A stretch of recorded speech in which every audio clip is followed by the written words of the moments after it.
how to merge audio files in your iPhone. So to combine or merge audio files on your iPhone, you can use this method because iOS doesn't provide or have built-in feature of combining audio directly.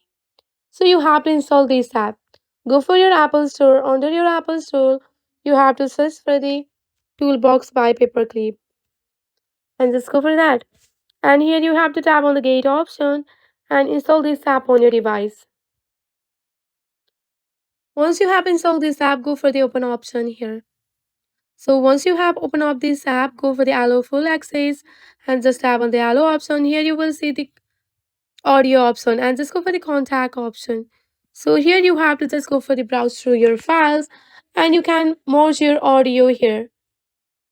So you have to just go for these and just you have to just go for your audio files and you can easily merge audio files from here.